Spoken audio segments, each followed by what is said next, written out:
is Bill Howe from the eScience Institute at the University of Washington. Local guy, welcome.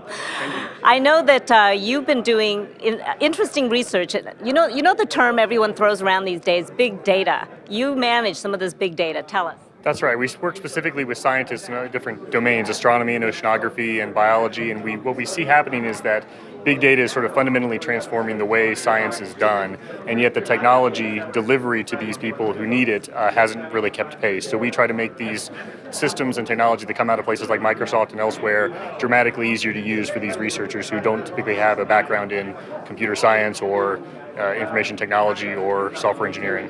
Big data can mean just the sheer number of information. It could mean the variety. It could mean the velocity, the speed at which it's coming. But you're interested in what? Bringing the sort of interfaces so that average people, not average people, but business people and people in all different fields can use it. That's right, and we sort of focus, there's three dimensions that sometimes are associated with big data, as you mentioned, volume, variety, and velocity, and we've seen a lot of interest in this variety dimension, where you have to work with hundreds or thousands of different data sources for one particular problem, and the challenge of doing so makes a relative, conceptually perhaps simple project turn into a many months engineering project, and we're trying to reduce that time. And what makes it possible? Is it the cloud? That's right. So the cloud, without the what's been happening in cloud computing in industry and in science, most of the work that we do would not really be possible. But what cloud computing has sort of started at the lowest level of infrastructure and climbed a little bit up to platforms, where we're looking at putting that final layer on top in terms of actual applications. And so we try to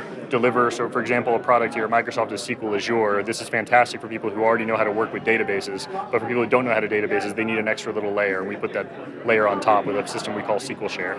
Very important stuff. Thank you very much, Bill Howe. I really appreciate you coming by and sharing this with us. Thank you. We have another guy. Come on over. Michael Schapira is over here, and guess what?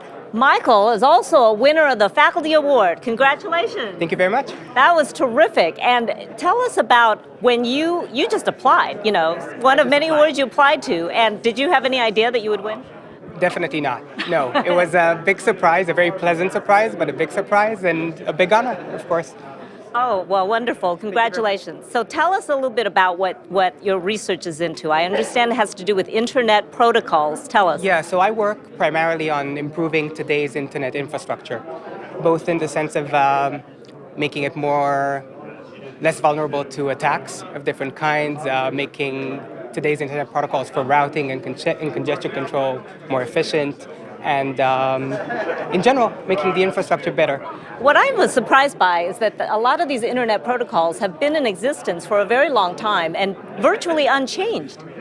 Yeah, that's true. So the internet, Why? Many of the core protocols have remained fairly stagnant for a very long time. Why is that? Both because deploying a new protocol is a big challenge. You need cooperation from many different economic entities all over the world. And You mean like governments, businesses? Governments, businesses, just multinational corporations, like many different entities.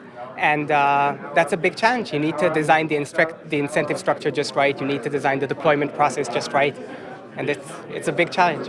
Well, it sounds like a big challenge that your research will get into, but winning this award will allow you to do what?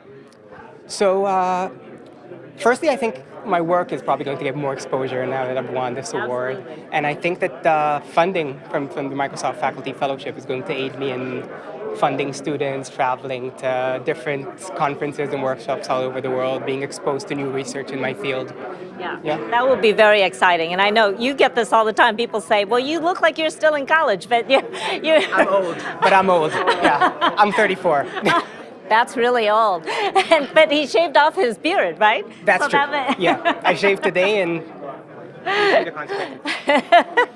Thank you so much for joining us. Thank and you very much. congratulations once you. again, Michael.